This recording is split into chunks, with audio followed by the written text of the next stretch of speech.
August 23వ తారీఖు శనివారం అమావాస్య. పోలాల అమావాస్య లేదా పోలాంబ వ్రతం అంటారు. ఆ రోజున తప్పకుండా సంతానం లేనివారు పోలాంబ వ్రతం అనేటటువంటి దాన్ని ఆచరించండి. కంద మొక్కని అమ్మవారిగా పూజించడం వల్ల సంతానం తప్పకుండా కలుగుతుంది.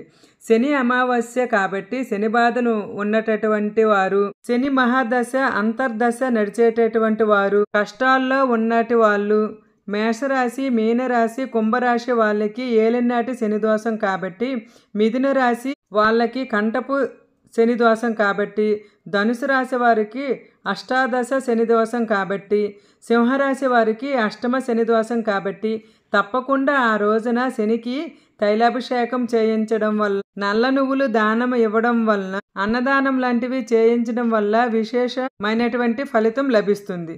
అమావాస్య శనివారం కాబట్టి సాయంత్రం వేళ లక్ష్మీ పూజ అనేటటువంటి దాన్ని ఇంటిలో లక్ష్మీ గవలతోనూ గోమతి చక్రాలతోనూ పూజించి అమ్మవారికి పచ్చి ఆవుపాలు నైవేద్యంగా పూజించడం వలన ధన సమస్యలు కానీ రుణ బాధలు కానీ ఉంటే తప్పకుండా తీరిపోతాయి. మరి ఇంతటి విశిష్టత ఉన్న శనివారాన్ని, అది కూడా అమావాస్యతో కూడిన శనివారాన్ని మరి మీరు ఎలా పూజ చేశారో నా కామెంట్ సెక్షన్లో కామెంట్